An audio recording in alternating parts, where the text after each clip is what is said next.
طفيت على الحسن العبقى فالورد الحمد لله نحمده ونستعينه ونستغفره ونؤمن به ونتوكل عليه ونعوذ بالله من شرور أنفسنا ومن سيئات أعمالنا من يهده الله فلا مضل له ومن يضلله فلا هادي له ونشهد أن لا إله إلا الله وحده لا شريك له ونشهد أن سيدنا ومولانا محمدا عبده ورسوله أما بعد فأعوذ بالله من الشيطان الرجيم بسم الله الرحمن الرحيم فاستقم كما أمرت ومن تاب معك سبحان ربك رب العزة عما يصفون وسلام على المرسلين والحمد لله رب العالمين اللهم صل على سيدنا محمد وعلى آل سيدنا محمد وبارك وسلم. معزز حاضرین کرام، بزرگان محترم، عزیزان ملت، رمضان المبارک جیسا بابرکت عظمت والا مہینہ ہم سے گزر چکا ہے. گزرے ہوئے 4 دن مکمل ہو رہے ہیں. اس مہینے سے فائدہ اٹھانے والوں نے اٹھایا، اس کی ناقدری کرنے والوں نے ناقدری بھی کی. لیکن رمضان کے گزر جانے کے بعد ہماری کیا حالت ہونی چاہیے، ہمارے اعمال کیسے ہونی چاہیے، ہمارا رویہ کس طریقے پر ہونا چاہیے، یہ چند باتیں ہیں جو میں آپ کے سامنے عرض کرنا چاہتا ہوں. اللہ تعالیٰ خیر کی باتیں کہلوائے اور ہم سب کو ان باتوں پر عمل کی توفیق بھی عطا فرمائے. سب سے پہلی بات تو یہ ہے کہ ہم نے رمضان سے پہلے بھی کئی بار یہ سنا ہے کہ رمضان کا مہینہ تبدیلی کا مہینہ ہے. صرف عبادتیں کر کے رمضان کو گزارنا نہیں ہے، رمضان میں اپنے آپ کو بدلنا ہے. اس چیز کا مہینہ ہے. بعضوں نے کہا رمضان یہ امتحان کا مہینہ ہے. عربی کا ایک مشہور مقولہ ہے عند الامتحان یکرم الرجل او یہان، کہ امتحان کے وقت میں یا امتحان کے بعد آدمی کی عزت افزائی کی جاتی ہے یا تو آدمی کو ذلیل کیا جاتا ہے. امتحان ہو گیا، اچھے نمبرات سے پاس ہو گیا تو پھر اس کے عزت کے کیا کہنے. اگر امتحان میں ناکام ہوا تو پھر اس کو اسی درجے کی ذلت بھی اٹھانی پڑتی ہے. بعضے تو مایوس ہو کر غلط قدم بھی اٹھا لیتے ہیں امتحان میں ناکام ہونے کی صورت میں. تو عند الامتحان یکرم الرجل او یہان، امتحان کے ذریعے سے آدمی کی عزت افزائی ہوتی ہے یا تو اس کو ذلت اٹھانی پڑتی ہے. اسی طرح رمضان کا مہینہ یہ بھی امتحان کا مہینہ ہے. اس کے ذریعے سے اگر اس مہینے کو صحیح طریقے پر ہم نے گزارا ہے، امتحان کے اوقات میں جیسا بندہ چست رہتا ہے، اپنے پورے شیڈول کو بدل دیتا ہے، کھانے پینے کے اوقات میں کمی کر لیتا ہے، کھیلنے کودنے کے اوقات میں کمی کر لیتا ہے، نیند کے اوقات میں کمی کر لیتا ہے، یہ سب کچھ شیڈول میں تبدیلی کر کے امتحان کی تیاری میں امتحان دینے میں بندہ مصروف ہو جاتا ہے. جس نے رمضان کے مہینے کو امتحان سمجھ کر صحیح معنی میں گزارا، اللہ کے نزدیک اس کی عزت افزائی ہوتی ہے، اللہ کے نزدیک معزز و مکرم وہ بندہ بن جاتا ہے. اگر رمضان کی قدر نہیں ہوئی، وہی حال پرانا رمضان میں بھی جاری رہا تو پھر وہ بندہ اللہ کے نزدیک نظروں سے گر جاتا ہے. اور یہ بات میرے اور آپ کے درمیان مسلم ہے. ہر ایک بندہ جانتا ہے امتحان کے ذریعے سے بچے کی یا کسی بھی امتحان دینے والے کی ترقی ہوتی ہے۔ تھرڈ سٹینڈرڈ میں ایک بچہ تھا، اب سالانہ امتحان اس نے دیا تو پھر اس کو فورتھ سٹینڈرڈ میں پروموٹ کر دیا جاتا ہے۔ فورتھ سٹینڈرڈ میں تھا، امتحان دیا تو پھر ففتھ سٹینڈرڈ میں پروموٹ کر دیا جاتا ہے۔ میری زندگی میں رمضان آیا، امتحان کا زمانہ آیا تو امتحان کی کامیابی اسی وقت سمجھی جائے گی کہ روحانی اعتبار سے رمضان کے گزر جانے کے بعد میری ترقی ہو جائے، میری عبادتوں میں اضافہ ہو جائے، میری زندگی سے غلط رویے ختم ہو جائیں، غلط اخلاق ختم ہو جائیں، تو پھر اس بندے کو امتحان میں کامیاب سمجھا جاتا ہے۔ ایک بچہ ہے جو 10 سال سے ایک ہی کلاس میں پڑھا ہوا ہے، 10 سال سے 10ویں میں فیل ہوتا چلا آ رہا ہے، تو پورا زمانہ اس کو گری ہوئی نظروں سے دیکھے گا کہ ناکام قسم کا بندہ ہے، 10ویں کا امتحان 10 سال سے پاس نہیں کر سکا۔ لیکن کتنے افسوس کی بات ہے کہ ہماری زندگی سے 10 نہیں بلکہ 40-50 امتحان کا زمانہ رمضان گزر گئے، ہم 1 سال بھی ترقی کی سیڑھی پر نہیں چڑھے۔ افسوس کا مقام ہے کہ امتحان کے زمانے کئی گزر گئے، کئی امتحانات آئے اور چلے گئے، میری زندگی میں میرے دینی مرتبے میں ذرہ برابر بھی ترقی نہیں ہوئی، تو ہم دینی اعتبار سے، روحانی اعتبار سے گویا کہ ایک ناکام زندگی گزار رہے ہیں۔ علامہ ابن تیمیہ رحمۃ اللہ علیہ یہ عرب کے مشہور قول کے بہت بڑے عالم گزرے ہیں۔ حضرت نے مجموع الفتاوی میں ایک بات لکھی ہے کہ رمضان کا مہینے میں جو میں نے عبادتیں کی ہیں، کیسے معلوم ہو کہ اللہ نے میری ان عبادتوں کو قبول کیا ہے؟ حضرت نے لکھا رمضان گزر گیا، رمضان کے گزر جانے کے بعد رمضان کی برکت سے میری زندگی میں تبدیلی آ گئی، میری زندگی سے حرام ختم ہو گیا، حلال چیزیں آ گئی، مسجد کی طرف میں آتا نہیں تھا، رمضان کی برکت سے میرا رخ نمازوں کے وقت میں مسجد کی طرف ہونے لگا، جھوٹ زبان پر آتا تھا، جھوٹ میری زبان سے ختم ہو گیا۔ اگر تبدیلی آ گئی تو سمجھیں کہ اللہ نے میری رمضان کی عبادتوں کو، روزوں کو، تراویح وغیرہ کو قبول فرما لیا۔ اگر رمضان کے گزر جانے کے بعد تبدیلی کچھ نہیں آئی، وہی حال پرانا چل رہا ہے، تو پھر ہمارے رمضان کی عبادتوں کی قبولیت کے بارے میں ڈرنے کی ضرورت ہے، بہت ڈرنے کی ضرورت ہے۔ اب ایک مثال کے طور پر ایک بندہ حج کر کے آتا ہے، حج کتنے دن کا ہوتا ہے؟ 5 دن کا، 40 دن آنے جانے، وہاں کی زیارتیں کرنے میں، رہنے میں پورے لگ جاتے ہیں۔ اصل حج جو ہوتا ہے یہ صرف 5 دن کا ہوتا ہے۔ اب ایک بندہ حج کر کے وہاں حج کے موقع پر بہت ساری قربانیاں، مشقتیں برداشت کرنی پڑتی ہیں، وہ مشقتیں برداشت کر کے، محنت کر کے، کوشش کر کے، حج کے ایام مکمل کر کے، حج کے اعمال پورے کر کے آ رہا ہے۔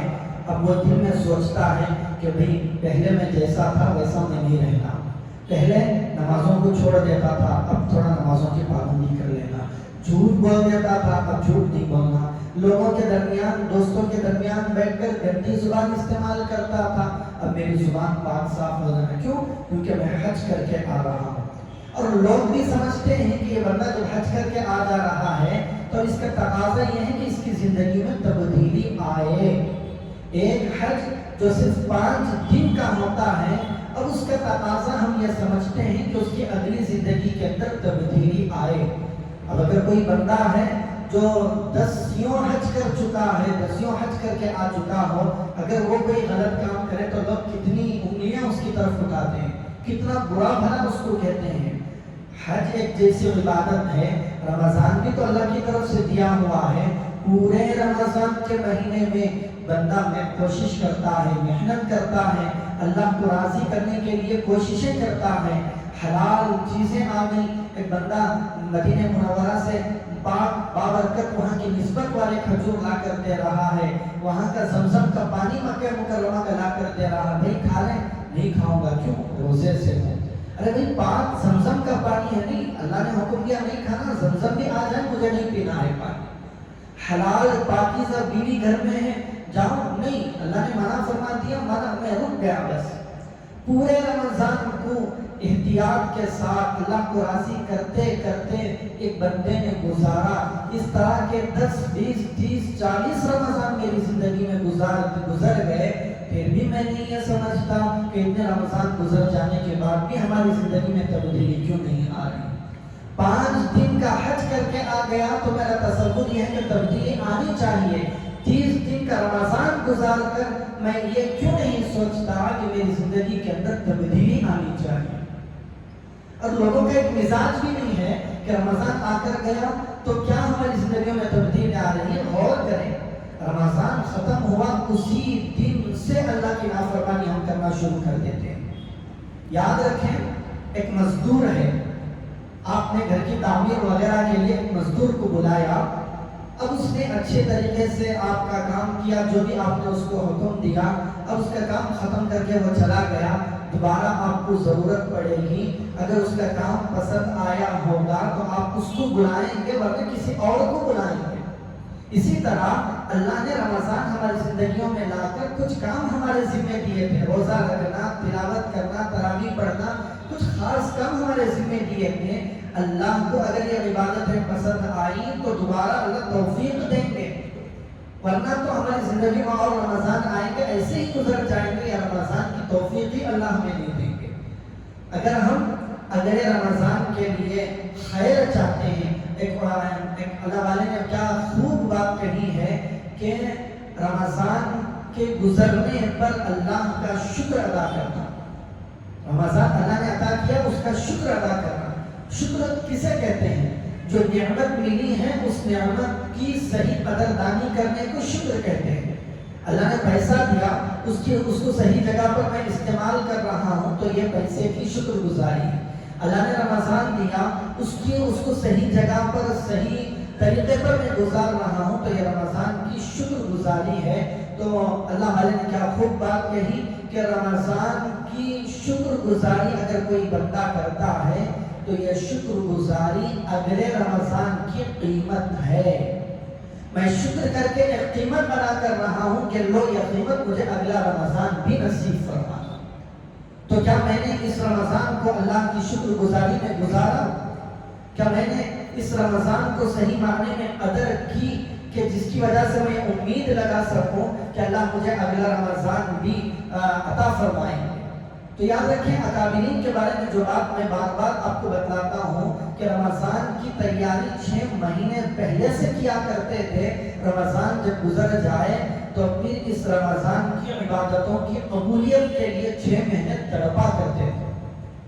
صحابہ کے بارے میں مشہور ہے کہ جو بھی عبادت صحابہ کرتے تھے اس کی قبولیت کے بارے میں بڑے بے چین رہا کرتے تھے۔